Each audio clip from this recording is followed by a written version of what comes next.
because I'm an advocate for something I call partnership parenting. Partnership parenting to me is like anarchist parenting. It's parenting without the system of control. It's we don't have rulers, and if you that's what the definition of anarchy is: living without rulers. So if you live without rulers, internally and in your families, you can't then turn around and rule your children through this authoritarian paradigm. Buy my novel, Escape from the Village, from major booksellers online. Go to escapevillage.com. Subscribe to the Substack. Go to fountainheadforum.substack.com. Support the forum. Go to buymeacoffee.com/fountainheadforum. Thank you. Welcome to the Party Pal. This is Fountainhead Forum 270. I'm talking to Lainie Liberti, who is a coach for teens. She's a world schooler. She's also author of the book Seen, Heard, and Understood, praising and parenting with teens for greater mental health. Yeah, so that's her book. We're going to talk about her book, what she's learned, what's going on with teens nowadays, and just, maybe her world schooling experience and how she ended up in Mexico. I think this is going to be a very interesting conversation. I've heard you on a few other shows, so I just had to bring you on. How are you, Lainie? Hey, I'm doing great. How are you, Chris? Yeah. First of all, Lainie, how did your world schooling experience begin? You've got how many kids, for example? I have one child. Okay. Oh boy. So you've got some time, right? Oh, yes. Okay. So we'll talk. So listen, I'm originally from Los Angeles. And I left it. Well, in 2008, we had an economy crash. And for 18 years prior to that, I worked in advertising, marketing, design. And for the last 8 of those years, I had my own branding agency. And I also was a single parent. And at the time, my son was 9 years old. And one of the things that he would say to me all the time, like we lived a pretty conventional life. I worked all the time. I worked, I ran a business, and he went to school. And the thing that he said to me all the time was, Mom, you're always working and you never spend time with me. And so when the economy crashed and I knew that I was not bringing my staff back at the end of the year, or actually at the end of the year, I knew I wasn't bringing my staff back for the beginning of 2009. I was sitting in the office one night and I said to my son, hey, what do you think if we just go have an adventure? Let's just get rid of all this stuff and go put backpacks on and see what happens.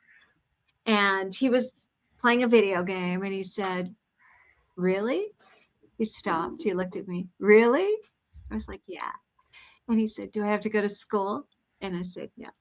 And that was that. So that started our trip, which was meant to be a 1-year trip.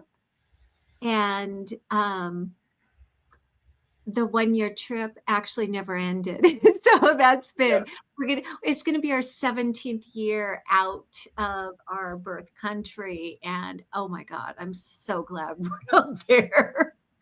So, and I've been saying that for the past 16 years. That's probably a good age to start the world schooling experience with them too. They can obviously, they can carry their stuff. They can. Yeah. And at the time, there was no such thing called world schooling. There was no such thing. This is in the early days of travel blogging. It was just taking off.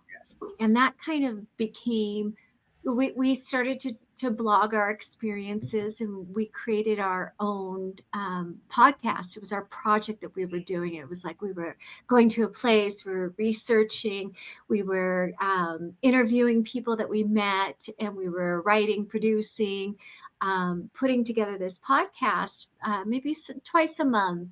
And that was our project that we were doing together. So yeah, he could carry his own stuff and he could help write and produce and do all of these things. But it wasn't called world schooling. It was just called traveling, right? And we started calling it world schooling. And believe it or not, people started to read our blog and listen to the podcast. This is again in the early days, 2009, if you, to 2010, people weren't travel blogging that much. It just wasn't out there. And people would find this blog of this single mother traveling with her kid doing this stuff, blogging about it.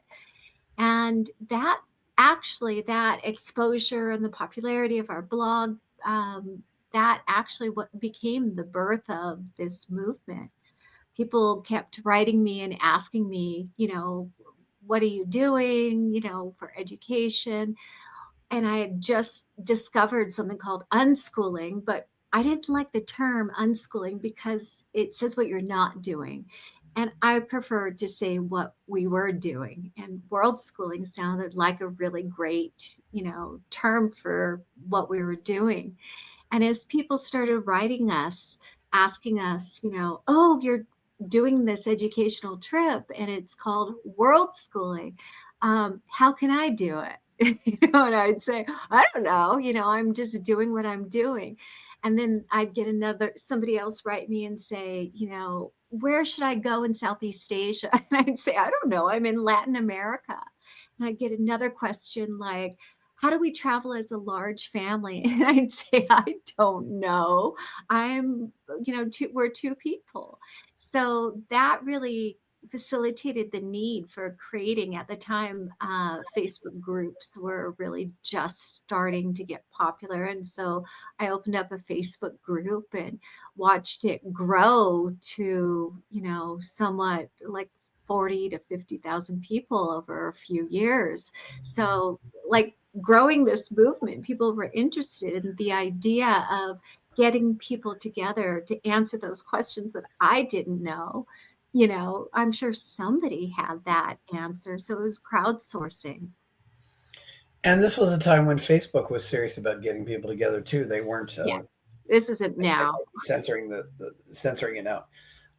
You had mentioned. I know you said you were influenced by Grace Llewellyn, who I should Love probably her. get on here sometime. I mean, I was at Grace's house back in 1997, although I've not seen her since. I mean, she was still married to Skip back then, but I know that's a very powerful book. I've probably given Grace Llewellyn's Teenage Liberation Handbook away more than any other book.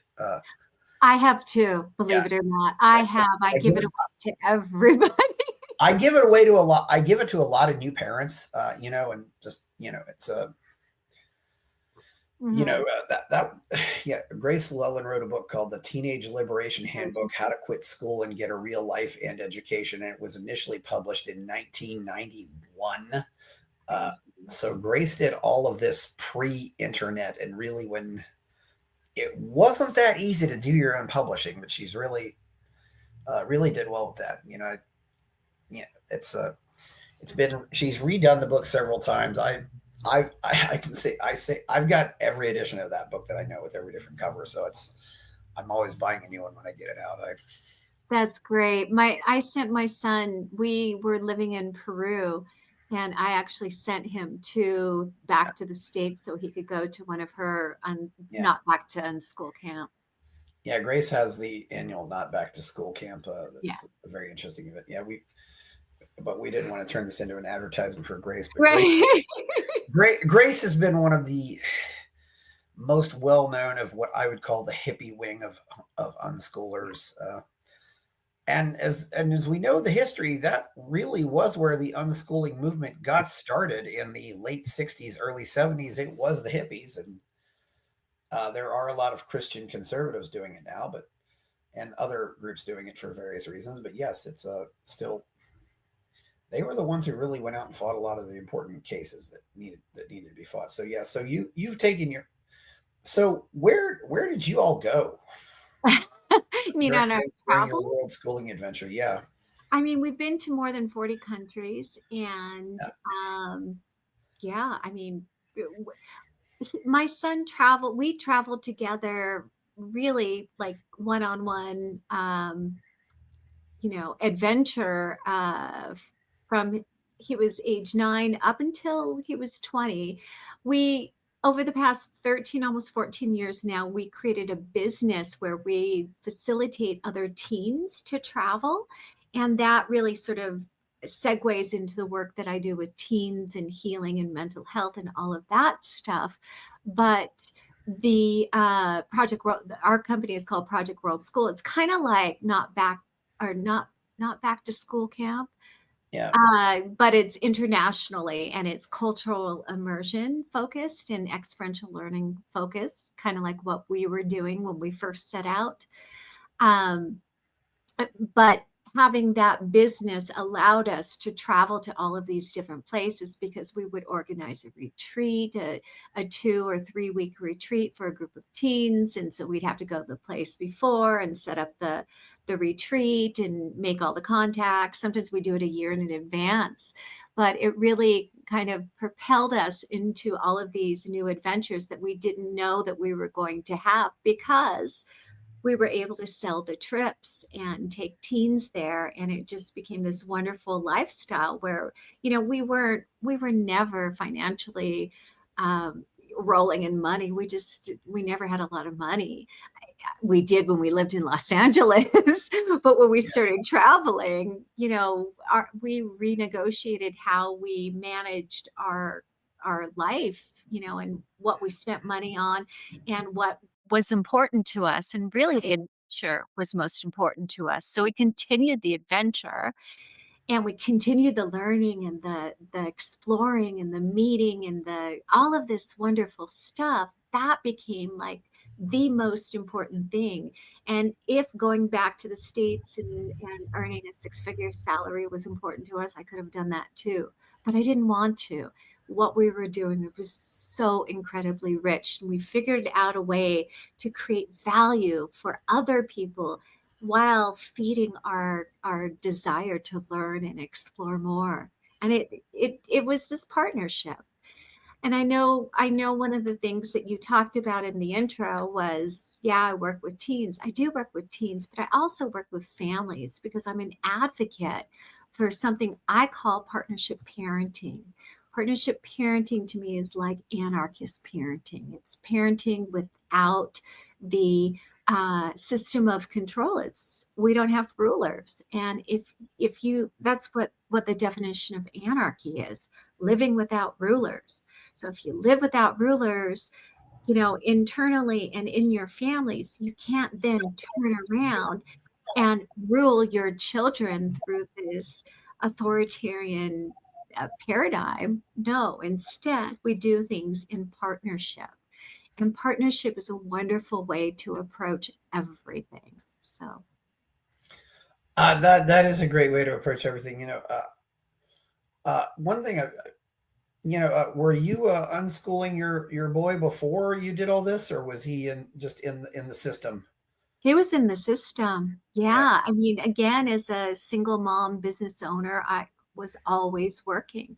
In yeah. my mind, I believed I couldn't, ed, this educate my child because I had bought into the idea that education was the product that you receive from, and I'm using air quotes, professionals. And that all that was indoctrination and bullshit.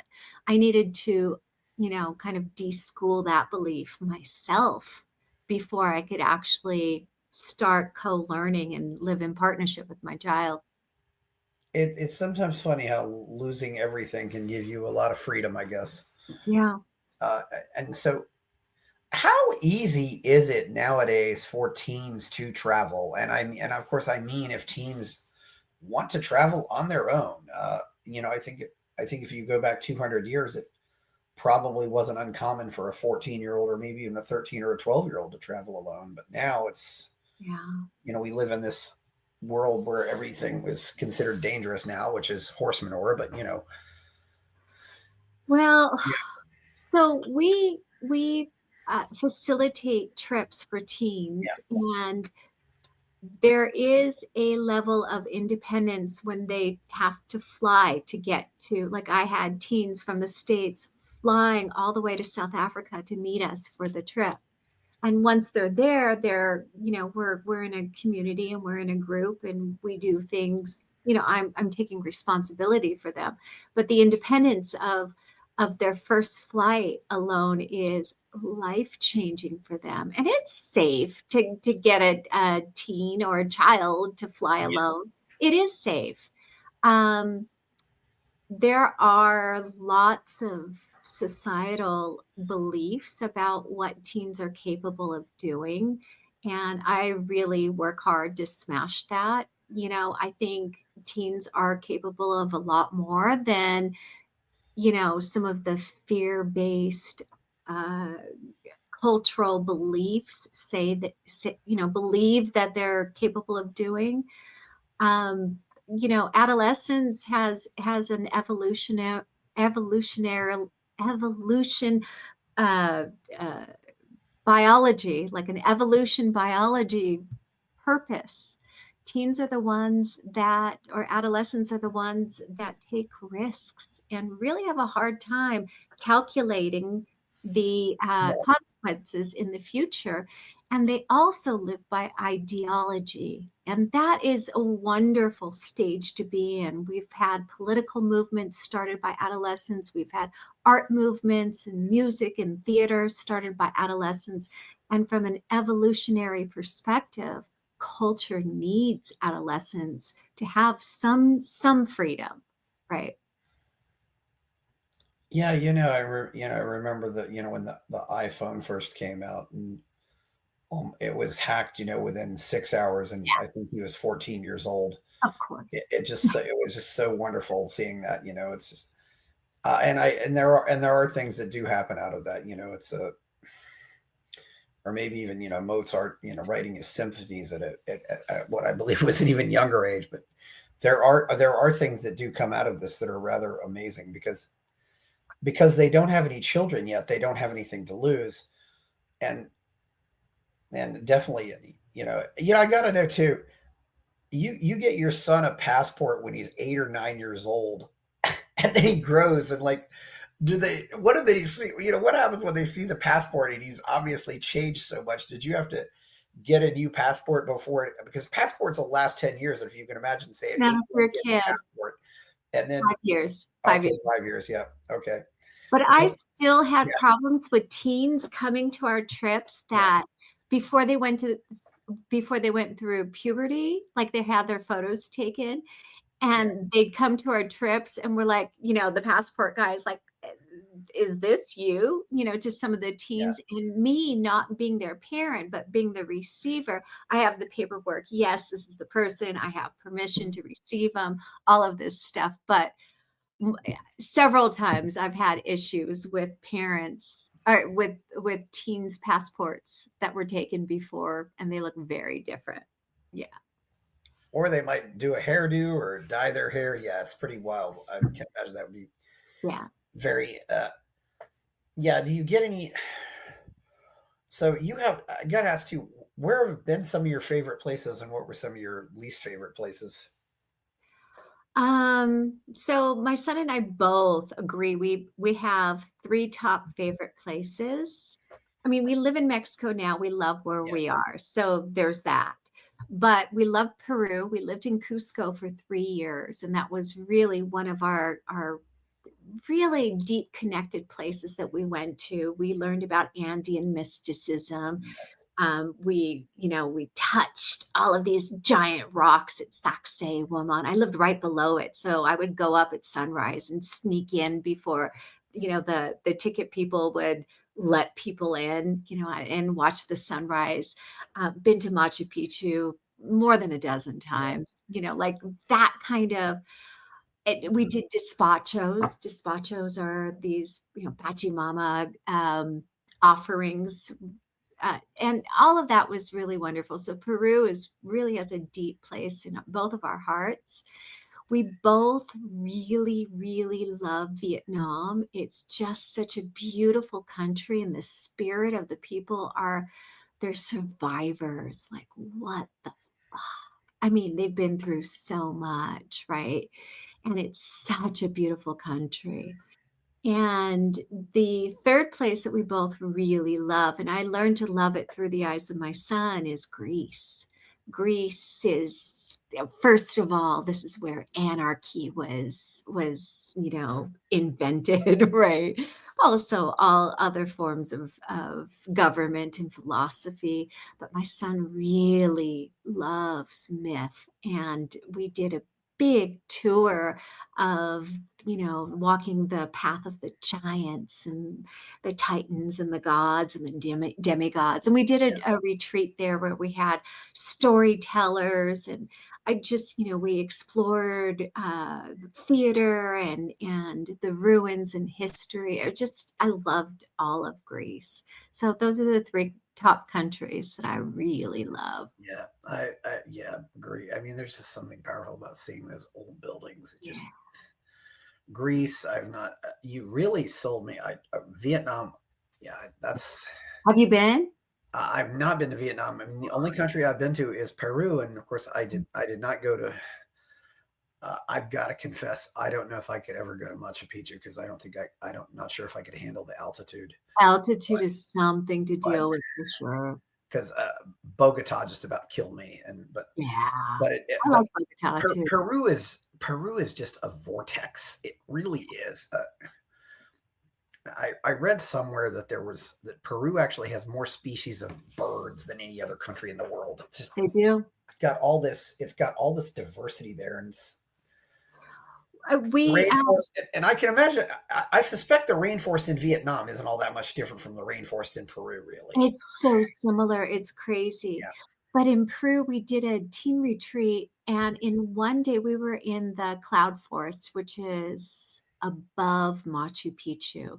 yeah, And one day we did bird watching, and we probably saw 100 species of birds. It was crazy. We got up super early for that. And then that we did all sorts of stuff in the afternoon. We actually, this is where orchids come from. Did you know that? no, I didn't know That that. was No. just so crazy. So we learned all about orchids. And then at night, we went out with headlamps and in the dark into the forest, and we went spider hunting, and we probably saw 40 or 50 types of spiders, and just like the diversity, the biodiversity is crazy. And we also did another trip where we were in the rainforest. We went to the Amazon, and that was crazy too. I Yeah, can't even tell you. Yeah, amazing. yeah. The rainforest is amazing. I often say that everybody should go to the rainforest just at least once. And I can and there's not much doubt that I haven't been to Peru is still the poorest country I've ever been to. It's if you haven't left America, you really don't know what poverty looks like. It's It's true. It's yeah, it's really true. I mean, there are places in Peru that are very, very poor. I mean, I live in Mexico and here too, and everywhere in Latin America. I'd say everywhere in the world right now. There you've got your except for Switzerland. Can't be poor there. I've even heard people in Mexico, and for example, say like, "Oh, those people in Peru are poor." You know, which is telling me, yeah. Yeah. But Mexico has its own. Mexico certainly has it, and Mexico is also very very diverse. You know, this is one thing I like this term partnership parenting. I mean, sometimes I hear the term peaceful parenting, but what's your philosophy behind that, and who influenced you with that? Well, Is it something you just discovered on your own? so for me, a couple of things. I grew up in a household where I was yelled at all the time. So I grew up with abuse. I grew up with, some really tragic programming that I had to reprogram. And I knew I've always wanted to be a parent before I was a parent and still, right? So I always knew I wanted to be a better parent than the way that I was parented. And when I became pregnant in my 30s, I read everything I could. I read attachment parenting, I read peaceful parenting, I read everything about conscious parenting, and there's something called hand-in-hand parenting, and I continued to read throughout, my son's childhood because I always wanted to be better, a better parent. And a lot of these things were wonderful techniques and wonderful strategies, but sometimes they were against my philosophy of anarchy. Again, I didn't want to have power over, I wanted to really have power with. And, if I'm going to be an anarchist, I cannot control my child, but I can support them and facilitate them and partner with them.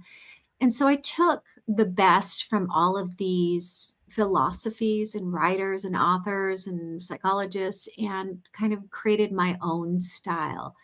The thing that I don't like about peaceful parenting is, in my opinion, and people will disagree with me, and they have in the past, I feel it's manipulation, and manipulation can be controlling, right? And so, again, I don't want to control anybody. There was a wonderful book that I read called oh my gosh, of course it's gonna blank. I'm gonna talk and then it's gonna come to me. She was the woman who wrote it is she was an anthropologist, and she spent time in deep in the jungles of Peru, actually, with all of these different tribes. And she was Yeah. there to study something else. Continuum concept is what it's called. The Yeah, I've heard that continuum concept. I'm trying to think of who that is. And that to me was a big influence on how I chose to parent, because it's not about like hands off, it's about hyper involved parenting and approaching conflicts in a way that you're not avoiding the conflict. You're allowing the conflict Yeah. to Yeah. unfold, and yet you're doing it in a way with the intention of peace, and you're also doing it in a way where you believe that the child is capable, whole, and autonomous.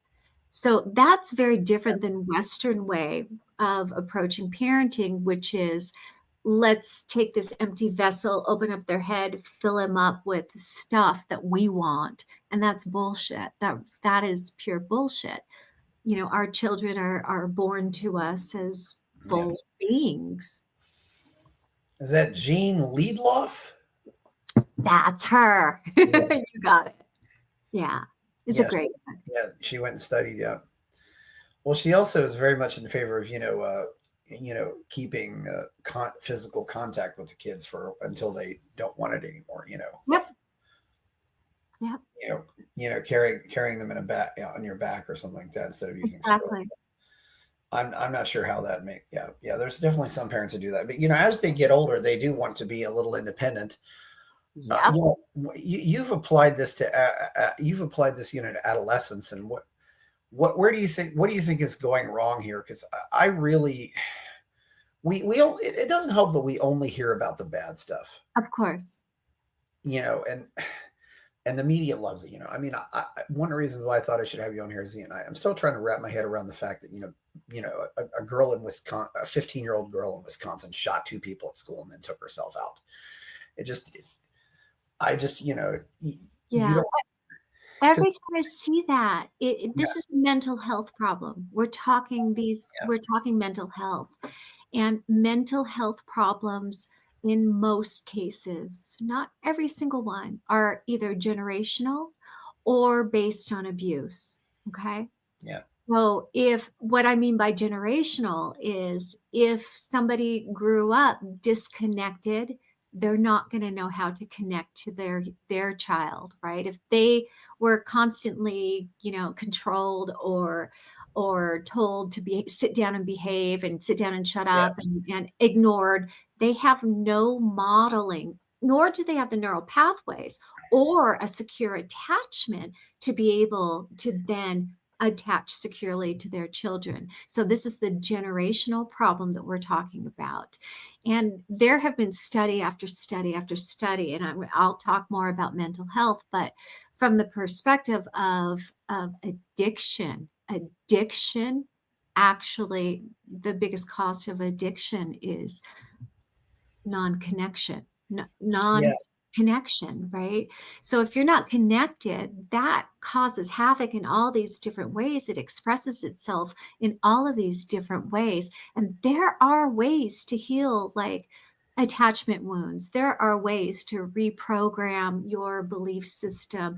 There are ways to be conscious. And this is partially why I love parts of conscious parenting. There are ways to be conscious in your parenting, but it requires consciousness about the parent and their inner worlds. How can a 15-year-old shoot five people? Because they're not connecting and it's a mental health problem. And on the other side too is how do these parents not, I've been asking, this since Columbine, Hmm. how did these parents not know what was going on? It just seems like, I mean, I think there's this class of parents out there that are just completely asleep at the switch. I also think too that maybe the fact that we have smaller families is impacting this because, and maybe 80 years ago, the parents might not have caught that first, but one of the siblings would have caught that first. Hey, she's thinking about doing this. We better keep her from doing this. It's that kind of thing. But now it's, and that's one thing, they always say, in the 12 step groups, the worst thing that can happen to an addict is that they become isolated, you know? Yeah. Yeah. Yeah. I, Look, this is a much bigger issue. This is not just the yeah. kids' fault. We're talking about the cultural phenomenon of consumerism, right? We're talking about, I mean, this goes so far back. Bernays, and the all of his philosophies on how cultures should be really consumeristic, and that kind of cultural programming permeates through life. And when I said earlier, I'm glad I'm not in the States. Remember, I worked in marketing and advertising for almost 20 years, and I worked in branding for 8. And so I really got into the philosophy of what it means to brand an identity, create messaging that entices the audience to have this relationship so they can spend their money. And the majority of the messaging is always about where their deficit or faults are. And the way that they can fulfill it is by buying this product or service or creating a relationship with that brand. And that is how the United States functions. I mean, I'm not saying capitalism, good, bad. I'm saying the culture of consumerism has really damaged our sense of family, our sense of self, our sense of community, all of these things. It's no doubt we are in the place that we are in. Families have to work, mothers have to go to work, because we have to get more stuff and we have to keep up with the Joneses, right? I mean, Yeah. I we think, call this the American nightmare, not the American I, dream. I think we could go down another track there, but I don't think we really had to lose. I don't think we had. I think we can have, people, buying their stuff, but I don't think we had to lose this sense of community or that we, once had, if you watch, and there, you definitely said, yeah, I think a lot of Americans do sense that something has been lost here. I often say that maybe that's one reason why people watch It's a Wonderful Life at Christmas times, because you're really getting a glimpse of this different society and how, basically the equivalent of a GoFundMe saves the building and loan, and yet it was done without the internet. It's and maybe people are yearning for that. It's a where you felt a sense of community, where you felt Oh, like you could what trust it. is community? I'm sorry Yeah, to interrupt, but it's connection. yeah, it is connection. Yeah, Yeah. and And we're not meant to be alone. We're yeah, just we're not. not meant to be alone, and I think there's a lot of things, isolating us. One person who's he's actually, very conservative, but he talks, for example, about the fact that we don't have porches anymore, hardly, on our houses, because kids would play on the porch. You would go out and sit on the porch, and maybe your neighbor would walk by, and your neighbor would say hi, and then that's how you'd see your neighbor, and you'd talk to your neighbor, and then I tell you, life is very different here in Mexico because there are porches and there are parks and neighborhood plazas, and it's just so different. When we first left the States, we were shocked to see multi-generational families living together. Granted, it's economic, a lot of that is economic, but it's there, I'm going from one extreme to the other extreme, and I'm trying to figure out what feels right. And there was something really loving in that, you know, necessity to be together that really drew us to it. We stayed in Latin America for 3 years. We've been through Guatemala, El Salvador, Panama, all over. yeah, It just was like, I love this culture. There's so much heart. And each culture, each country is different, but it's the language and some shared history that ties it together. Granted, I'm not Catholic, yeah, so there's a lot of that strung into it as yeah. well. It's Well, interesting. that There's just that's some that is something though that the church largely has provided, whether for yeah, better or for worse. It's one of those things, where the church was the center of the community. You build the town around the church. The church would usually be on the highest hill, or yeah. and it did work. There's definitely something. Lainey, I think the other real tragedy, and and I noticed it when I got to the age of 14 or 15. Do these people in places like you are in Mexico, can they socialize without getting drunk? I mean, they just get together to be together and do things, or because you The realize that on the social life is totally around around some kind of substance. It's either around getting drunk or getting high, and it's like, what kind of social life is that? I mean, somehow little kids manage to do that, but well, there yeah, in Latin America, from my experience, again, I've lived here for, you know, probably going, I would say about 13 years in different countries in Latin America. Alcohol is a big part of the culture, but I don't see kids drinking. I yeah, don't. I don't. I see a lot of adults abusing though. Yeah. So yeah, I don't think it's the same problems. They're just different problems. Look, this is I'm not saying this is ideal here, but I'm saying I choose here over the United States where it feels so isolating and so competitive and so uncaring. There are good things about the States, trust yeah. me, but it And just there, yeah, and I've believe me, I've heard this elsewhere. I've yeah, heard this from other people who travel abroad. I mean, that Mexico and in some cases, I do think the Mexicans when they come here, they do to a certain extent try to preserve that when they come here. They don't, yeah. but in some cases, I think it does get lost. Uh, so what can the other thing I should ask too is what do you have as recommend if there are any tools before if somebody wants to get prepared to travel and they want to get a language course, do you have any recommendations on that? Well, I mean, are you traveling as a family? Are you traveling individually? What are you doing? What are we talking about? I guess traveling individually would be the answer. Yeah, Yeah, well, believe it or not, the internet is still the best yeah, place to research. And I would research blogs, really, people that have gone to the places and read about their experiences and look at their pictures. I wouldn't look at advertisements. Traveling, yeah, it's nice to learn a few words, sure, of course.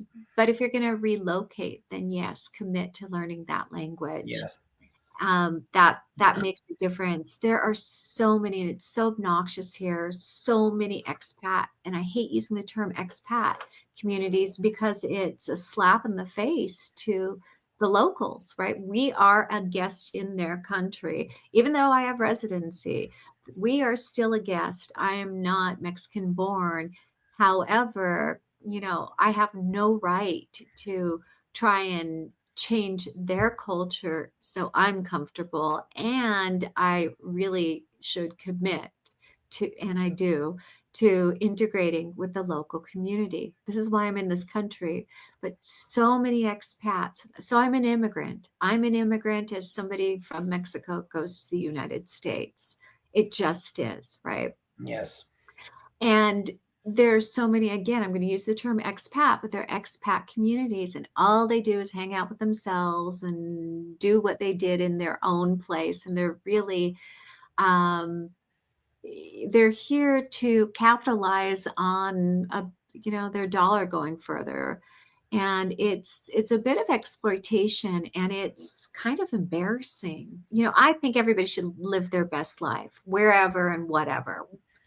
Just don't hurt anybody else and don't exploit anybody else, really. Well, there. You talk to 100 expats though, and you may find 100 different reasons. Yeah. I know people, for example, who have went to Mexico just because they have some condition or something, and they just want to go to a place where they have good health care, but it's a lot Yes, cheaper, and exactly. and things like or they want to just and some yeah.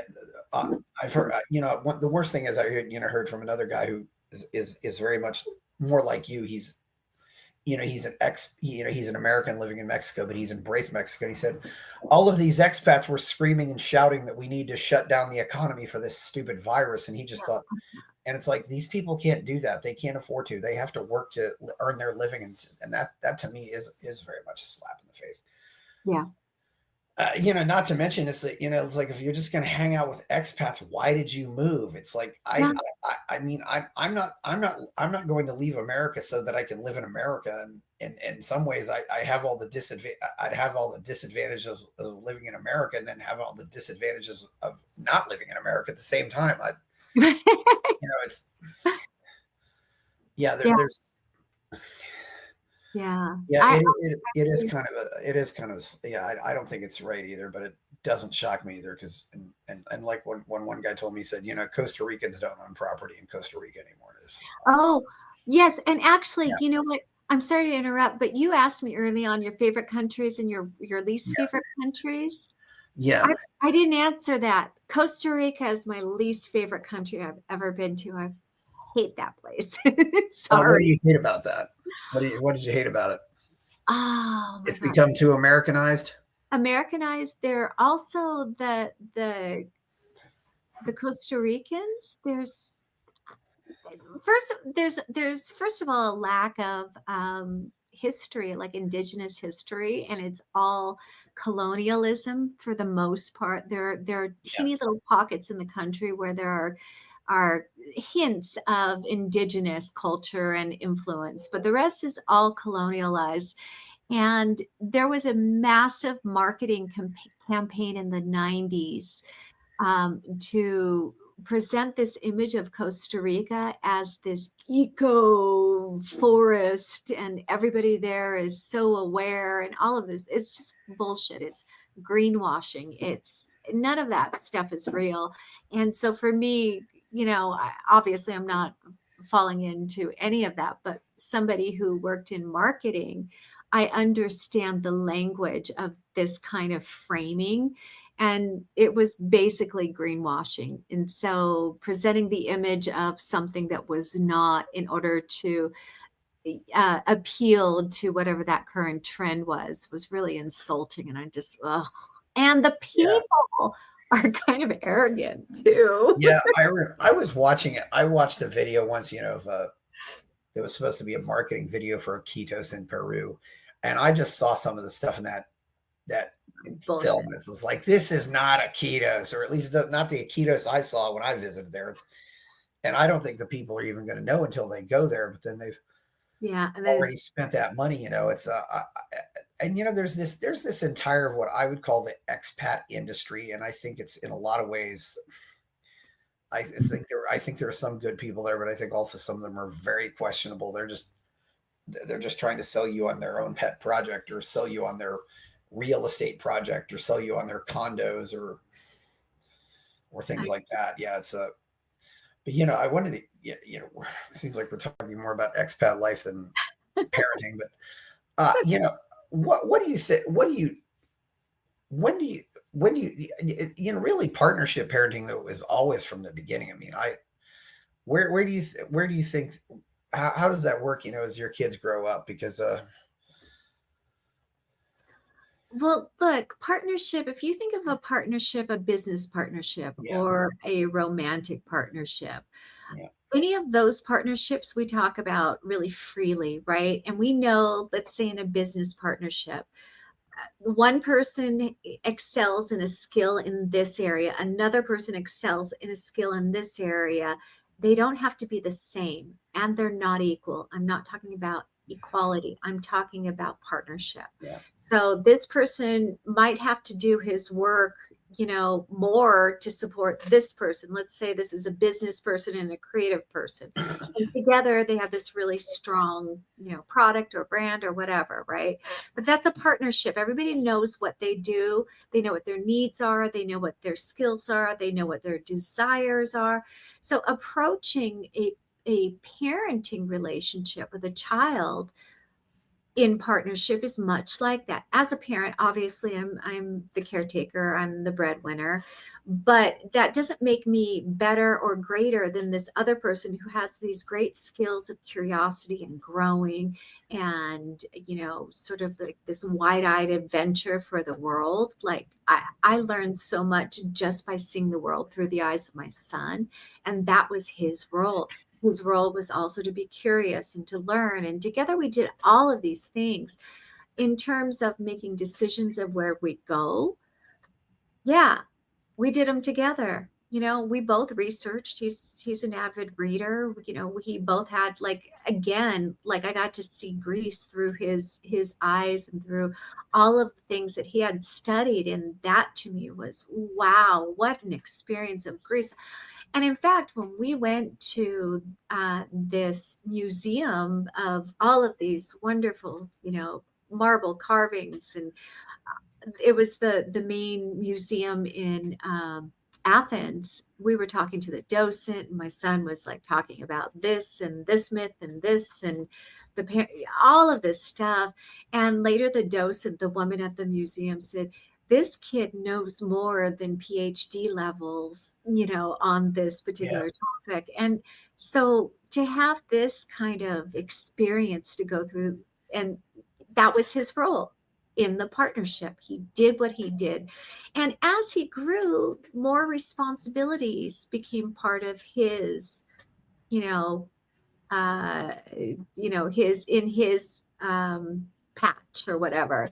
He always had access to the ATM card. We always made decisions together, but he could spend whatever he wanted on whatever he wanted because it was our money. He didn't have to ask permission, but he also knew from a budgetary perspective exactly what we had. So he made smart decisions, because if he didn't, where would we go? What would we do? He knew the consequences because we were living, in that way, in a very open way. So partnership to me in a parenting dynamic, yes, I'm there guiding and facilitating and using my experiences that I bring, right, to this partnership. Again, it's not equality, it's partnership. yeah. And it seems to me as though when kids feel like they're participating, that they Mhm. feel better about themselves. You know, when you talk about seeing through the eyes of a child, I don't want to mention this person's name, because Mhm. but he sent out this tweet that I thought was just amazing. Quote, and this is a man, by the way. Quote, an underrated benefit of having a kid is that mundane or even irritating events can become a source of joy. Got a flat tire while out with the 5-year-old. Instead of spending 20 minutes mildly annoyed, we got to have a fun lesson about physics, car jacks, and tires. How cool Unquote. is that? I thought that was just, yeah, I thought that was just, that is just amazing to me that you'd have this attitude. And I wonder how many parents even have that attitude. It's so this doesn't have to be such a lousy experience. And let's face it, what there's nothing good about having a flat tire, really. But suddenly you have kids and you can make it good, and you have a million things like that happen. The kids are just, and the kids are, they're just, they, for this, wow, this is a new experience. I've never had a flat tire before. It's like, yeah. And maybe it was a big deal the first, and maybe it is a big deal. You said, like I said, and I remember, I had a friend, and like 7 years old, he knew how to use a tire gauge, and I just thought, yeah. But yeah, when you allow kids to become participatory, I think it does, and I think they're meant to be that way. It's Absolutely. yeah, I think parents forget that. I think parents forget that their opinion matters. One of the things that I want to make sure that we talk about is like from an entrepreneurial perspective, like for us, we were living hand to mouth, right? We had to work on something and, we did it together. And either that or I'd have to go, we both have to go back to the States so I can earn some money. And we just didn't want to do that. So we launched, well, first, my son's first company that he launched, we were living in Peru, and because he was studying like Greek mythology and actual Greek, the language. He wanted oh, he wanted a lyre, the that Apollo played, the instrument, that hand harp, oh, and it's called a liar. Okay, yeah, not somebody who's Lyre, lyre, yeah, yeah, L I, and yes, and we didn't have the money in our budget. So he's like, okay, I'm going to start a business then so I can earn the money to get this lyre made. There's a luthier here in Cusco that will make it for me. Luthier is a person who makes stringed instruments. yeah. He had never heard of a lyre, so his first business was, we went around to these fabric people, we went around to shoe makers, and we went around to um, this like little stall, these little a family that made sweaters out of like lamb's wool and alpaca, and they all said that we could customize whatever you want. So we sold the tela, or the fabrics. That was one of his products. We also had all of these sweaters. You could pick the color that you wanted. You could pick the neckline that you wanted. You could pick the size that you wanted, with a hood or without a hood. And we will have it made for you and sent to you in the United States. And so he would gather up 2 to 3 weeks, maybe a month's worth of orders. He would send a big box. He would go take the orders off online. Um, he would fulfill the orders. We collect the money via PayPal. He'd fulfill the orders. He told everybody, I'm marking everything up 25%, I think he said. So you guys know what I'm making, 25%. So every sale that you guys, make, 25% goes towards me earning for my lyre. And every month he'd send a big box to the States, where he would out of his pay have to pay another unschooler, another teen, and he would send the sweaters, the shoes, and the fabrics out to everybody individually. So that was his first business, and he earned enough money to have his lyre made, and it was kind of cool. So he traveled around with this like hand harp for years. So cool. And it gets to meet up with other unschooled teens to do business. I think that really works because you end up with these. Because unschoolers really do need to find their networks, and it sounds like they find some really they create some really good networks. Exactly. And then we created our second business, which was Project World School, which I said it has been running Yeah. for 13 years. And we've taken hundreds of teens to different places around the world for these immersive learning retreats over those last 13 years. We've been to Well, Peru, Ecuador, Mexico. We've been to Wales, Greece, Thailand, South Africa. Um, yeah, crazy, right? Spain. We did a trip to Spain. Um, yeah, all over. Yeah. Yeah, it sounds pretty amazing. Yeah, you had and so he still has the lyre, I suppose. I think, well, he's gotten a new one since. Yeah, And actually yeah, strung correctly. But yeah, he's learned everything from budgeting to, like, with Project World School with our team retreats, like he's yeah, learned everything from budgeting and organizing and planning and legal. And I mean, this is learning while doing. And you probably don't know this because I don't talk about this a lot, but 6 months ago, my son and I opened up in partnership a cafe here in Mexico. So he's 25 now. He doesn't have to do business with his mother anymore. But we both wanted to open up a board game cafe. And so we partnered to open up a cafe. So now we have our third business together in partnership. So that partnership, comes with respect and all of these other qualities. But it shows, like, from a relational perspective, like we are connected, and how lovely is that? And we're doing business. So we have a cafe here in Guanajuato.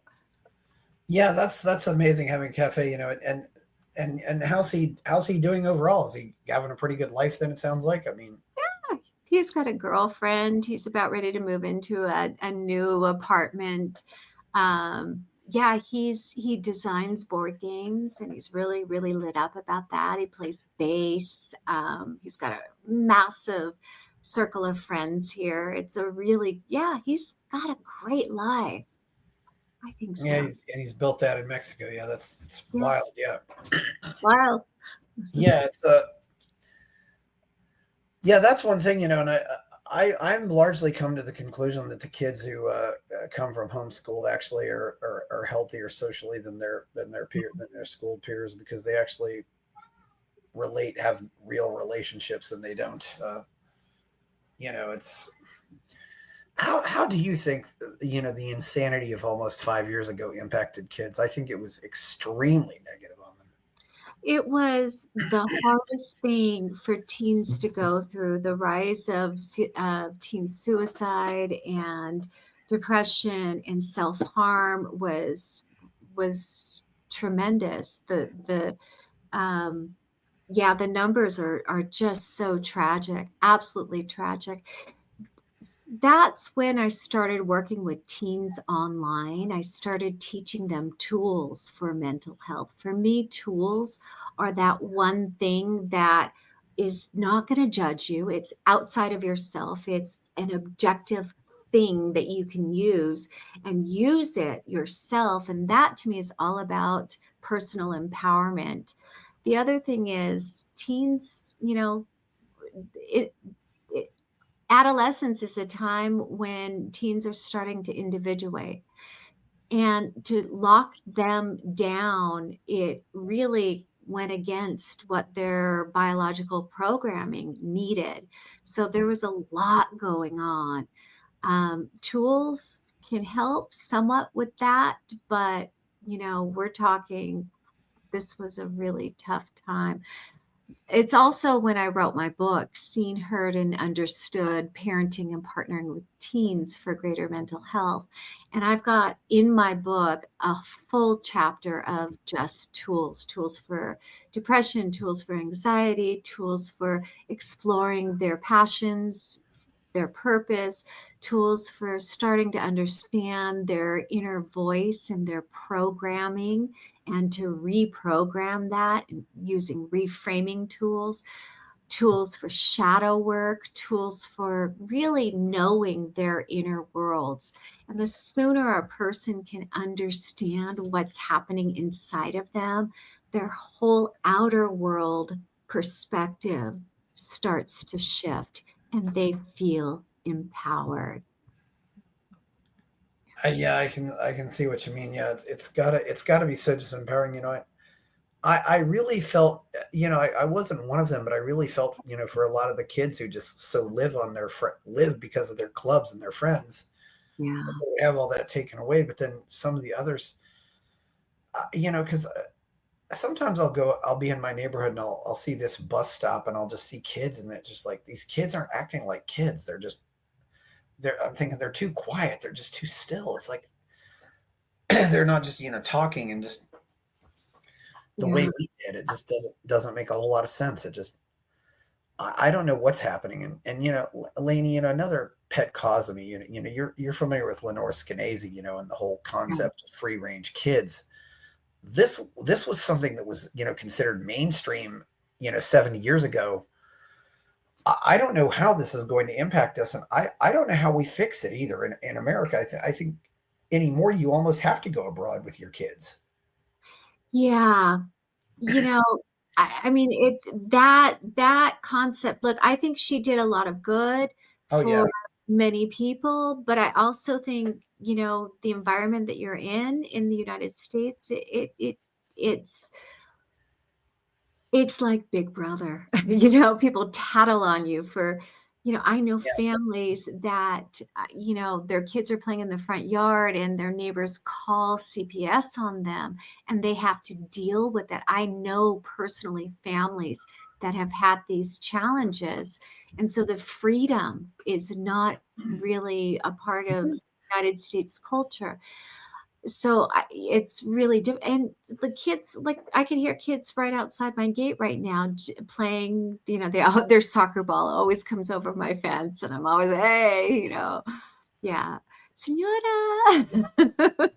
yeah, So yeah, yeah. Lainey, I really wonder where this came from.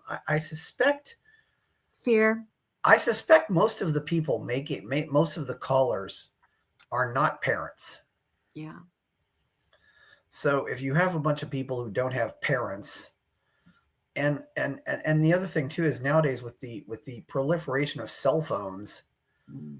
it's a lot easier to make those calls. Just the same way. If I'm, you know, driving on the road and there's a car accident, people will call. Yeah, so And it's building I don't know trust. where. Yeah, and I think it's you've been to Peru. I can see kids who maybe are 6 years old rowing a canoe down a big river, and those kids are not wearing life jackets. But does anybody in their community own life jackets? That's the Yeah, question. yeah, and maybe and one thing I do have to say, while I'm not, I really don't like the idea of forcing your kids to learn to do anything. Yeah. I No, absolutely positively want my kids to learn to swim. yeah, Just well, especially if you live in the Amazon. yeah, just wherever, because you never know when you're going to be in a situation. You know, Yeah, absolutely. and I guess that's the same thing. Why you want to sit down and tell your kids, well, this is what you do if the house is on fire. That kind of stuff. It's just you don't know if something like that's going to happen. You hope that doesn't happen, and you certainly want to prevent it from happening. But if something does happen, where the kids are in the water and accidentally, or a flash flood comes or something like that, the kids can. There's a better chance that they'll get through that unscathed. It's Right. So you live in the Amazon. So what do? You don't like give lessons. Okay, you stroke like this. yeah, You don't give lessons. You get into the water with the kids and yeah, in partnership, you facilitate this learning because it's important. Just like reading, you don't say, here's the phonetics of this letter. You sit down and you open up a book and you create an environment where this kind of learning is natural because I'm yeah. reading. You're going to want to learn to read, and it's okay that you don't know how to read until you do. That's okay. But creating the environment of like a learning Yeah. environment is different than forcing a child to learn to read or Oh learn. yes, or forcing them to read horrible things. It's a you Yeah, know of you know course. I will forever hate Ernest Hemingway because of my high school literature classes. It's yeah, It's and one that's of your one books. of the few things. Parents who read to their kids, parents who take their kids to the library, those kids do better. End up much Yeah. better off. It's and nowadays, when I saw that sign, in the Austin Library said, children under 10 should not be in the library unaccompanied. And I can remember going to the library probably as a 7-year-old, maybe as a 6-year-old by myself. It's Yeah. yeah, So the cultural meme of being a child and having a childhood has changed. yeah, it's so How has ridiculous. it changed? The one modern country where this has not happened. To their credit, it has not happened at all in Japan. Uh, Yeah, it's true. I was talking to a lady that apparently, and it's become a rite of passage, but at 3 years old, the child will be sent on the first errand. Yeah, I love Maybe they'll go down, they'll go to the store to buy a gallon of milk or something like that. But it's a big deal for them to go do something like that. And I think that's just Yeah, I mean, there's a flip side yeah, to culture in Japan. We spent a yeah. month in Japan, but the flip side is they are so authoritarian with their schooling. They definitely are, but that is something that I really, yeah, they're definitely very much. And even the Japanese kind of wonder, I think sometimes ask themselves, because they look at Americans and say, well, why did America have Benjamin Franklin and Thomas Edison, and we don't have those people? You know, all these really creative, inventive people, but it's also wild because it seems like we invent things, but then the Japanese will take it and find little things wrong with it and correct those things. And protect it. I Yeah. mean, yeah, I mean, they're great. They're very, they certainly have a lot of great virtues. The whole In fact, I think Japan is, one of the hardest countries in the world to unschool. That's one thing I should have asked you. Mm. Where is it? What is the situation, with unschooling around the world? It seems like it's started mostly in America, but what's it like trying to do it in other places? Or in some cases, I think like in Mexico, you just don't have all these busybodies, stirring up trouble and knocking on your door, asking you questions. Yeah, one of the things that I love about Latin America is it's messy. It's messy here, and life is messy. When you've got super regimented and organized cultures like Japan, it's very, very difficult because there are cultural and social expectations. Children must learn a second language by the age of 3. Can you imagine? Can you Wow. imagine? I mean, to me, that's crazy. There are countries like all the Scandinavian countries, Germany, Belgium, Austria, a lot of these countries, it's illegal just to home educate. Yeah. So unschooling is unheard of. I actually have a client in Norway, and I'm working with a teen who is unschooling, and he's like a social pariah, because he doesn't go to school. And not only does he not go to school, he doesn't have a curriculum. And his parents have Yeah. to really sort of puff up and protect him from this kind of You, criticism. But you don't have a curriculum. Yeah. Yeah. You know what? One thing I do think that sometimes we set such low expectations for kids. I mean, it may seem kind of ridiculous that we try to teach a kid a second language by the age of 3. I personally wouldn't do it, but yeah. maybe we can, maybe we can raise kids up to a higher level though. I mean, wouldn't it be great, for example, if, by the time they're 1, they could go potty by themselves? Yeah, that's the goal. It's That helps tired mothers a lot. But yeah. yeah, they tend to be a little bit older. Yeah, things have got. I remember a while back, I was in the men's room at one place, and I saw a dad with his little girl, but I thought, wait a minute, isn't she like 7 or 8? If she's 7 or 8, why is she with her dad in the men's room? It's like she can go over to the ladies' room by herself. It's Because it's yeah. in the United States, it's dangerous for young kids to go Or into restrooms by themselves. or people want to think it's dangerous. Or maybe not. Yeah, maybe. I mean, But I've heard yeah, stories. you've traveled the world, Lainey. Though you know that a lot of other places are that they're much more dangerous places than the USA. That's As true. far And as I would porn send goes, my kid into a bathroom by himself, I in another country, just I have greater fear about the United States. Yeah, but I would also say too that you still have some of these countries that too though you still have a lot of what I would call street justice in Peru. Yeah. I mean, there was this video of a guy who starts doing something with I don't know, he start trying to harass a woman or something. Eventually, these guys all round him up and just tie him to a pole somewhere, and they all start hitting him. And then they go over to the woman and said, "Here's the stick. Do you want to hit him?" It's like, and they do that for like 10 minutes, and just you don't see that. You wouldn't see that in America either. It's Because again, connection. yeah, And I know that seems like a weird place to insert that word, but community connection, there's yeah, accountability and responsibility tied with connection, right? In the United States, no, people don't want to get involved. I don't want to be involved. I'll take a picture of it though, or I'll stream it. yeah. I'll take a picture and stream it on the internet. Yeah, that's one thing I'll definitely do. I really don't. Yeah, I don't think America is very healthy anymore. And as you were talking earlier, about multi-generational households, that's because, people would take care of their parents too. It's not this, you don't hire somebody to take care of your parents. Yeah. It's something that's really unknown. I mean, what else? How do you think we get back to where America, when my grandfather was walking 2 miles to school each way as a first grader, how do we get back to that? Or can we? I'm afraid I know the answer, but I mean, I think anything's possible. I really think if people start learning about their internal worlds, right? Instead of looking for external fulfillment, the internal worlds are so rich and so important, right?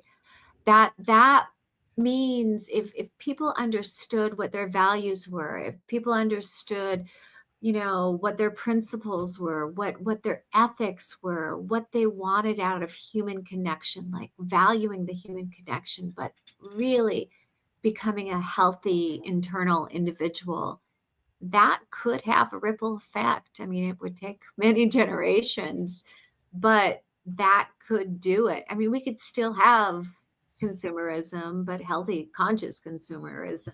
We could still have, you know, competition, but healthy, conscious kind of competition. I think I think the pendulum needs to find a nice place to sit, right? And I'm not by any means saying, everybody needs to be the same. I think we need to, or everybody's equal. I'm not about any of that. I'm just about like taking personal accountability for who we are. And if every individual did that, we would approach one another with more grace and more compassion. yeah, the only thing I can sum up is the one who makes that phone call needs to feel important. Yeah, but what if we all feel important in different Yeah, ways? I wonder about that too. I know, I didn't think about. I don't know if you've read this, but have you? And I probably I want to get somebody here on to just go over with me. Have you read the Kaczynski Manifesto? I haven't, no. You Tell know, me about it. you know what I'm talking about, right? I have heard of it, but tell me about it. He's talking basically how modern society has disconnected us. Oh, you're talking about the Unabomber. Yes, yeah, Yes, I my son's prefer friend. I prefer to use his real name, but yes, I'm sorry. yeah, Yeah. it just seems more Yeah. respectful, to you even though I guess he really doesn't deserve respect, but I just prefer to call it the Kaczynski Manifesto, but yeah, Many, many, many years ago, my son and I talked about it. I don't remember whole lot of details, but I'm going to revisit it. yeah, and maybe because we have gotten disconnected from we don't grow our food.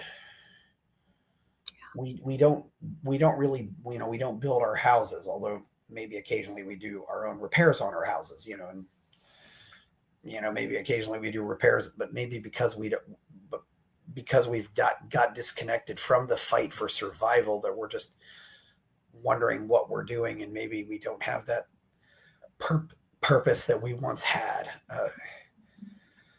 There's a lot, and I obviously, we do have some benefits, Lainey. I mean, Yeah. we live a lot longer than we used to. It's very uncommon nowadays for a parent to lose a child, where it was once very common. But we've got penicillin and more cleanliness and things like that. But it's I do wonder if we've lost something, and I don't think we had to lose those things. I really don't. Yeah. I don't know. And for much of my 20s and into my 30s, I really wanted to change the world. And when we took off, I wanted to change America. I wanted America to be different. But when we took off, I let go of all of that. And I realized that I was accountable for my internal world and my world. And if I could influence just one person to take that kind of journey, then I am changing Yeah, the world one person at a time. yeah, So that like my focus went inside instead of outward. And that to me is all I can do and all I want to do. And I continue to support and help people even through my board game cafe. I'm creating a place where people can come of all ages, and it's not surrounded by alcohol, and it's surrounded by community and play and playfulness and joy and laughter. So in that sense, yeah. I'm giving that, you know, I think there's more of a bonding experience with board games. It's the I same. love them. Yeah, it's the same way. I just love to go out and find some people to play bridge with, and I just like, no, I don't want to play bridge on. I know that I can play bridge on the computer, but that's just not the same. Right. It's human You contact. know, It's connection. Connection. That's got to be the title of this podcast. you see their eyes though. You kind of see what they're doing. You can there's all the mind games and the nuance that goes in. It's with the games. Yeah, it's you I know have a quick recommendation for you. If yeah. you can get yourself to a board game cafe, go on a singles night and pick up the game Cabo. I think you're going to like it. How do you spell that? Cabo, like Like Cabo. Cabo San Lucas, Yeah. yes. Pick up that game. It's yeah. It's a slight memory game. It's just a card game, but it is so much fun. Is that the Spanish word for cape? Mm, I don't know the Spanish word for cape. Well, Maybe. Cabo is a Spanish word, so it must I be. don't know if it's cape. I'm just Maybe. wondering what the Let me word look what the word means. It's a Cabo. Yes, it's cape. at cape. Oh, okay. Yeah, It's a fun game.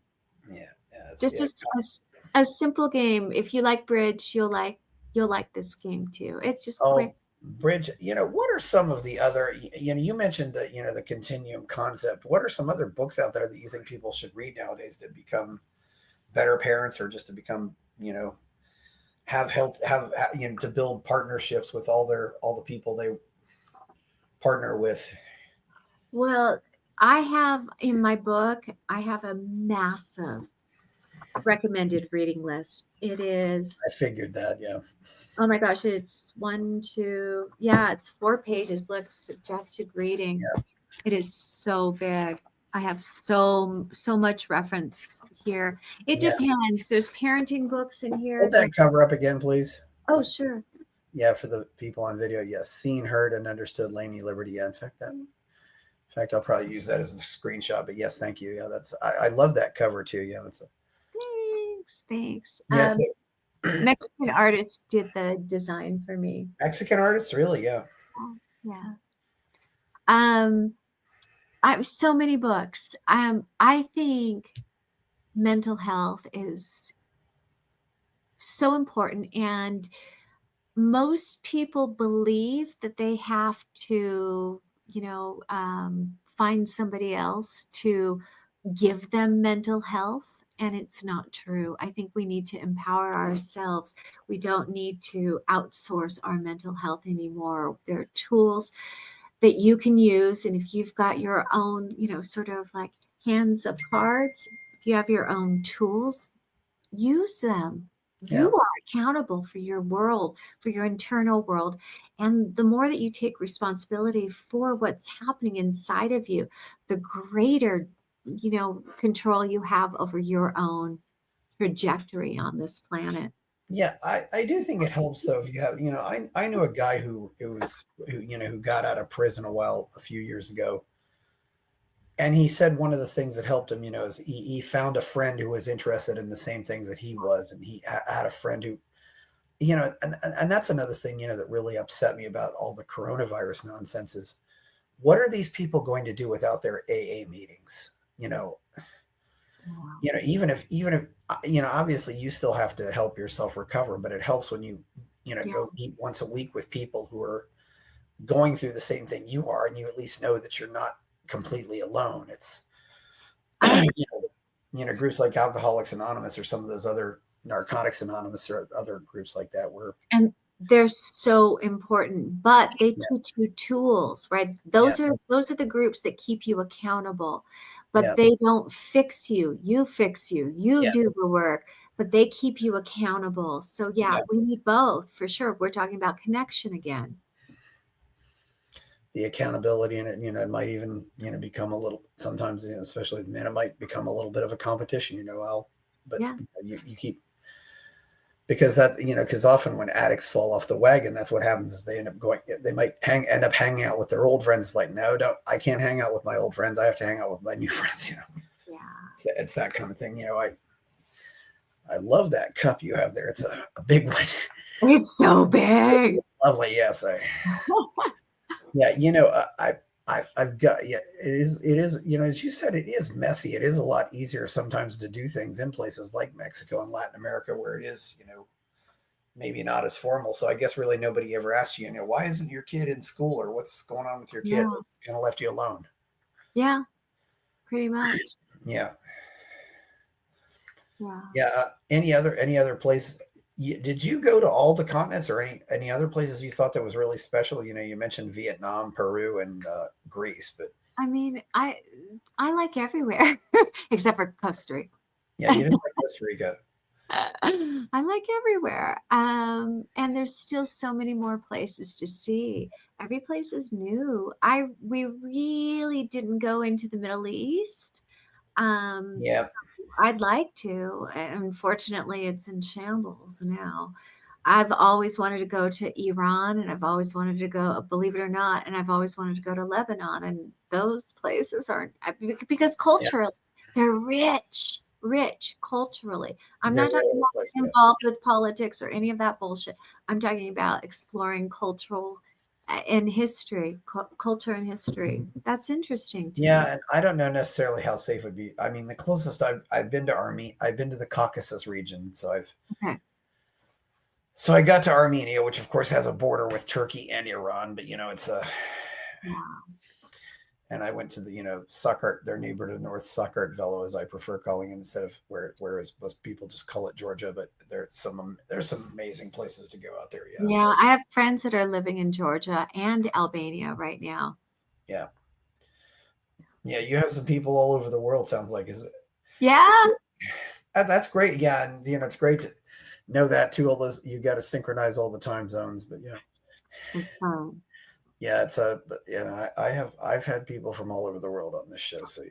That's so And, great. I got to ask too. Obviously, you figured out what are good, travel. You got to give us some good travel hacks, or ways to get cheap airfares, or ways to get cheap bus tickets, or cheap lodging, because obviously you figured out some ways to do that, right? I mean, everything's changed after 2020. I'm telling you, all the sites that I used, everything is quite high now. All of those sites. I don't know because I don't know anymore. I really don't. Were you mostly an Airbnb person, or I love Um, Airbnb. we did some Airbnbs, but I'm It depends where we traveled and what purpose we were traveling for. Yeah. But when my son and I had our backpacks and we were traveling by bus, we went to hostels. We stayed in youth Yeah. hostels and like kind of hospedajes, which are even like lower class. We wanted to stay local. Our goal was to travel like a visiting local. We didn't want to be like out on the outskirts in the Yeah. resort stuff because that to me kind of defeated the purpose. And,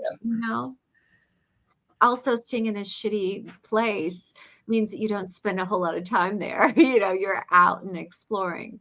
Yeah, well, I found some absolutely wonderful people on Airbnb who really I'm sure. they really, and you find the right host, they really want it. They enjoy. They say, I like having people here. It's nice to talk to you. Sometimes they might offer you dinner, offer you food. Uh, I love that. So that to me yeah, is the spirit of couch surfing. We used to couch surf too, and we hosted more than 100 yeah. people all over the world too. So yeah, I couch surfing was that. It was like, you share dinner, you have this intercambio, this yeah. exchange. I was on couch surfing very early. I do Me think too. it's probably in 2004. I was on couch surfing, and that was very. Oh, you beat me. I was 2007. But it's definitely not Yeah, what it used to be, and it's kind of unfortunate because I was I think Airbnb has probably taken away a lot from couch surfing because we did. well, here's the deal too is I go search on Airbnb and I may look at 10 places and then I'll find one I like and I'll go make a reservation and I will get a response sometimes within an hour. Mm, I go on couch surfing, I have to message 40 people because there's so many people on there that just aren't active at all, and yeah.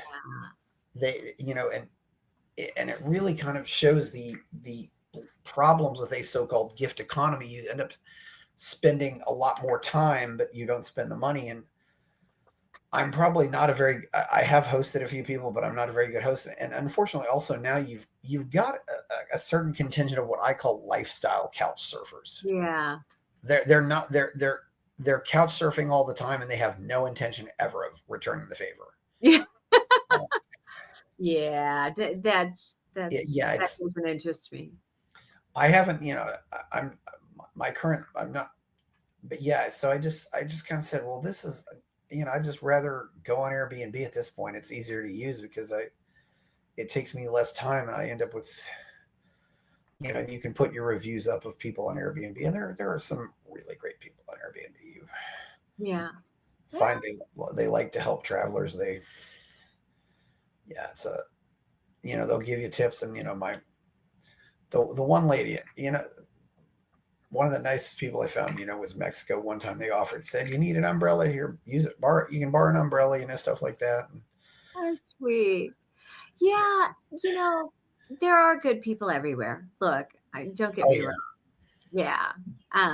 It just, I mean, to me, Airbnb is, yeah, it serves its purpose and it's commerce. And I've stayed in many, many Airbnbs.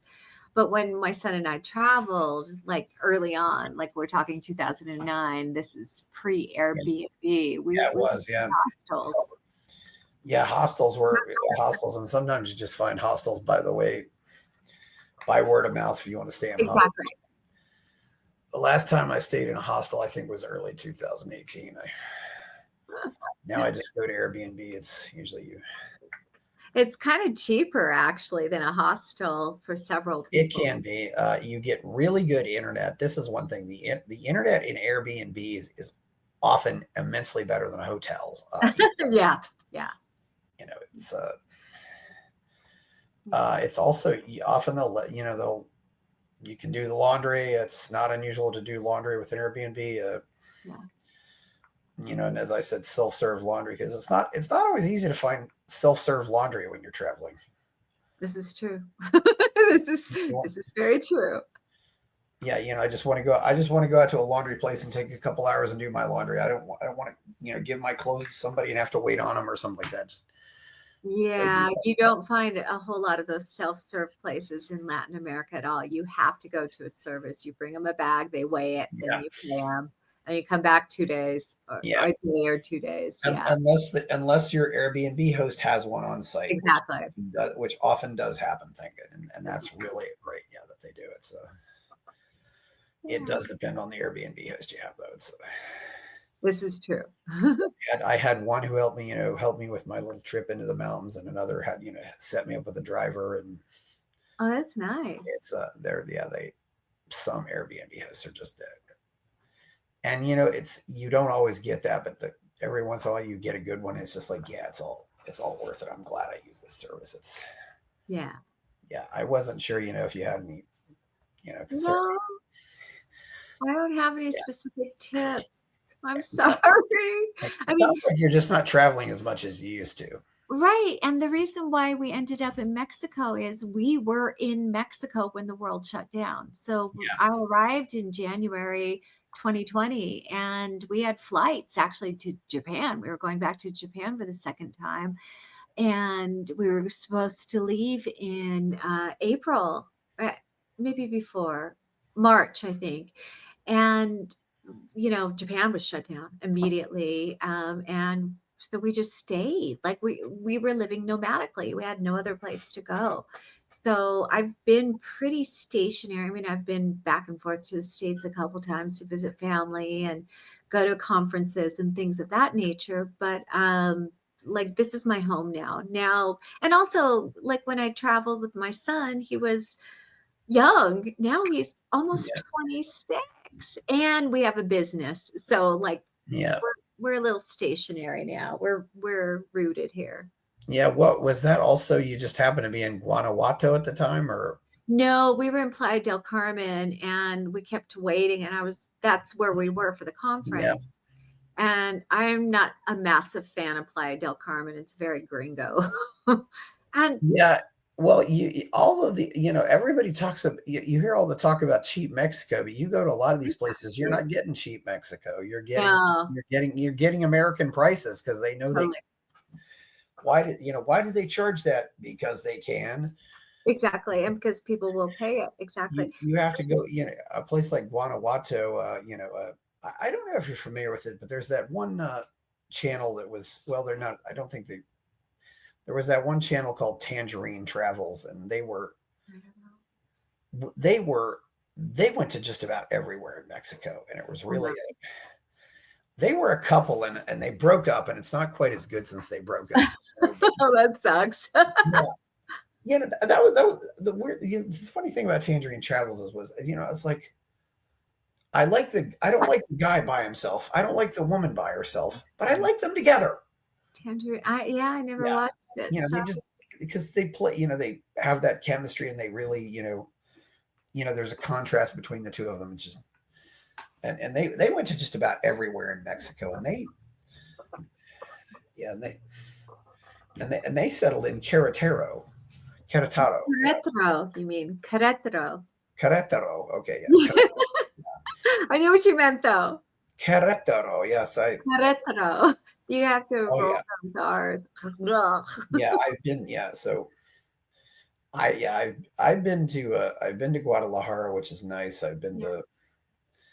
I've been to Mexico City, and I've been to Acapulco, and I have been to the near near Puerto Vallarta and the Riviera area there, I've which been is to all those places. Yeah. kind of nice. Yeah, I've heard nice things about Merida, or Merida. it Yeah. sounds like you settled down in Guanajuato, and Leon is the closest airport to there, I guess. Mhm. Yeah, Exactly.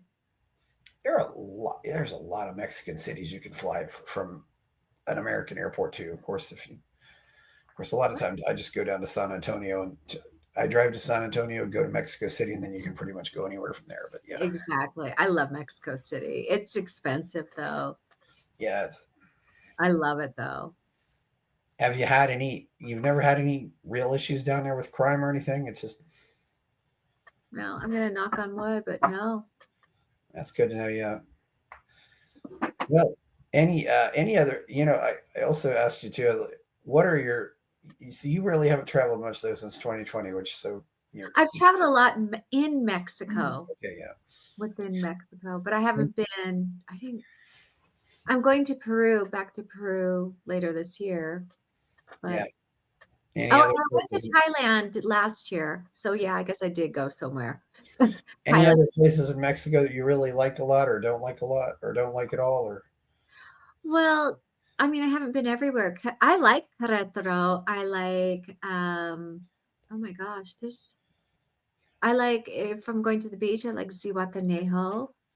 Zihuatanejo? Yeah, Trying to think. I like Merida. It's just too hot for me though. I have friends that live there. Yeah, I want to explore more of Mexico.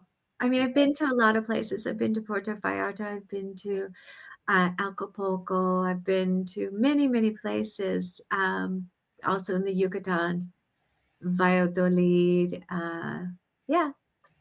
Yeah, I've been to Acapulco several times, which is a beautiful place. I hope they're recovering from the hurricanes that happened there a while back. It's yeah, I think they are. But my God, they keep getting hit, right? well, they got hit twice. Yeah, about a year apart, and they were both pretty Exactly. bad ones. Yeah, it's a yeah, and Mexico certainly has its well. Lainey, this has been a great talk. I don't think there's anything else left at this point we haven't covered, but who knows? I may think of some things if there's any. It's. I should also ask: do you take the buses a lot, or do you Yeah, mostly? I don't have a car. Okay, So, yeah, we take buses, colectivos, taxis, yeah, all those. Everything's quite affordable here. yeah, and and Uber, of course. A lot of people go to Mexico and they just live on Ubers, and there's also Cabify, which is available in a lot of Spanish-speaking countries. It's I've never seen that. yeah. Have you considered? Have you considered applying for citizenship or?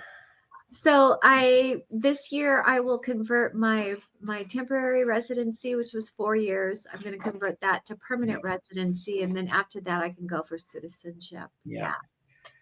So I'm here. This is where I am. This is my life. I like it. Sounds like it's treated you well. It's a good life. Yeah. So, Well, well, let me know next time you come down. I would love to play well, Cabo with you. well, yeah. And also, I do want to mention also, you're speaking at the Greater Reset in a week or so, or Yeah, in about People's uh, Reset. Yeah, 10 days. yeah. I'm not. How many days? In about 10 days. I think it's, well, maybe I'm speaking on the first day. So I guess I speak in 9 days. In fact, I was rehearsing my talk before we talked, which is Yeah, why I'm like, ugh, talked out. yeah, and that's in Morelia, which actually isn't too far from where you are, I don't think. But yeah, About 2.5 hours, 2 hour drive, 2.5 hours on bus. that's one thing you will learn about Mexico is they don't have and a lot of these towns don't have the nice super highways that the USA has. Oh, So a trip can be longer. You'll go through towns, you'll go through red lights, yeah. and you might go up and down the mountains. I don't know if Mexico. It wasn't until I visited Mexico that I just didn't realize just it's all mountains. In the center. Yeah, it In the really is. center, for sure. So it's very hard to travel. Period in such a mountainous country. Yeah. I think the Yucatan is flat, but that's about the only place where it's really gets flat. On the Maybe a little bit on the coast. Gulf. Yeah. So yeah, you'll be at the and where can we find you out there? You've got a few websites. So you can find me transformative mentoring for Yeah. teens.com. You can find me projectworldschool.com. I also have a site called partnershipparenting.com. Um, yeah, you can find my book on Amazon. I'm bringing some books with me to the Greater Reset. Um, and just search for my name. I'm all over. I do lots of interviews. So you can find me on social media and you can find me all up. Just yeah. Just search. You'll find me. Yes, the Greater Reset is And that is the greaterreset.org. That's the event you'll be at, which is in Morelia, which is the 29th, which starts on January 29th. So yes, they Yeah. have Americans and Mexicans there. It's a Yeah. It's good people. they've done a wonderful job. It's actually they've rebranded it to the People's Reset, which is Yes. all about empowerment and taking responsibility and taking action. And there's a ton of Mexican speakers. There's free translation. So for the Spanish speakers, they can get translated talks into Spanish. So if somebody's speaking in English, they can hear it. It's free for local Mexicans. Yeah. And you could also hear it in English if a Yeah. Spanish speaker is speaking. So it's really well produced. I love Derek and Miriam, and I've been to all of the greater resets. And yeah, Yeah. I'm happy to be a part of that community. And I can't promise I'll have this episode out before then, but I'll do my Okay. best. I got it. Yeah, I've got a little. No worries. But you people, if they're watching this, they can find my talk on the Greater Reset. It will be available for Yeah. free on, I think it's Odyssey. Yeah, they're on Odyssey. I don't know if any of their past discussions are out there too, and you've been on some other shows too. I often found I do a lot better when I find somebody often who's already been on another show, so I know what I'm getting as opposed to Exactly. there's so many people out there. Yeah, you certainly have a very happy way of looking at things, Lainie. I'm glad I had you on here. I knew it'd be a fun show. So Yeah. Thank you, Chris. yeah, please like this. Thank you. Please like the video, subscribe to the channel, check out my Substack, go buy my novel Escape from the Village, and go to buymeacoffee.com. Thank you, Lainie Liberti. I'm Chris Baker. We're out. Buy my novel Escape from the Village from major booksellers online. Go to escapevillage.com. Subscribe to the Substack. Go to fountainheadforum.substack.com. Support the forum. Go to buymeacoffee.com/fountainheadforum. Thank you.